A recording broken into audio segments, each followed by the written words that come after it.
अस्सलाम वालेकुम दोस्तों, बहुत ही मशहूर एक मुहावरा है जो कि आपने सुना ही होगा कि जब अल्लाह मेहरबान तो गदा भी पहलवान।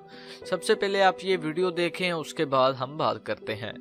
عليه الطرد ما في صل على النبي صل على النبي صل على النبي انتم قابلين معنا من اول الثاني صل على النبي صل على النبي صل على النبي والله ما ترسم صل على النبي صل على النبي صل على النبي احنا شارين من عندكم على ما قال انتم بهدلتونا على ما قال حديدي طلبه والله العظيم انت محمد سم انقل الموتر باسمه طيب. والله العظيم انت صل على النبي ان عبد المقدس ماغي وجاهي قسم بالله انت عند الكلمه اللي انت قلتها جعلها بدرج اليك ما قلت الا بس الموتر ذا والله انت والله العظيم انياك والله انياك شني حلفت بالله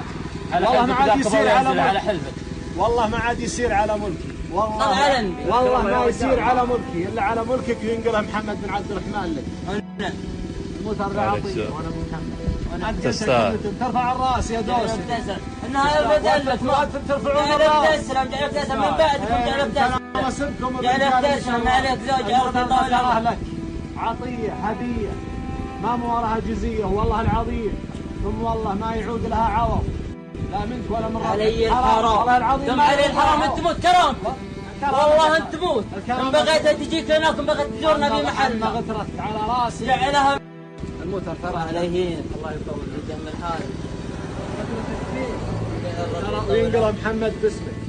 والله انكم احرجتونا لا ما انا ما قال। तो जैसे कि आपने ये वीडियो देख ही ली है, आप में से काफ़ी ज़्यादा ऐसे लोग होंगे जिन्हें ये भी लगेगा कि एक कफील ये सऊदी इस लड़के के साथ ज़बरदस्ती कर रहा है, लेकिन दरअसल इस कफील ने इस लड़के की छोटी सी गाड़ी देखी तो वो इस गाड़ी से बहुत ही ज़्यादा खुश हुआ इसे देखकर, और इस कफील ने इस लड़के को अपनी गाड़ी की चाबी तोहफे में दे दी। लेकिन इस लड़के ने कफील की गाड़ी यानी कि जिस सऊदी की गाड़ी को लेने से इनकार कर दिया, तो उसके बाद इस कफील ने ज़बरदस्ती की और इस लड़के को अपनी गाड़ी की चाबी थमा दी, और साथ में इसने अपने लोगों को कहा कि ये गाड़ी इस लड़के के नाम यानी कि लड़के का नाम मोहम्मद था, तो उसने कहा कि ये गाड़ी मोहम्मद के नाम कर दी जाए। बाकी उम्मीद करता हूँ आपको आज की ये वीडियो अच्छी लगी होगी। वीडियो अच्छी लगे तो चैनल को लाजमी से सब्सक्राइब करें, साथ ही बेल आइकन को ऑन करें। तो मिलते हैं किसी नेक्स्ट वीडियो में, तब तक के लिए अपना ख्याल रखें, मुझे दुआ में याद रखें। अल्लाह हाफिज़।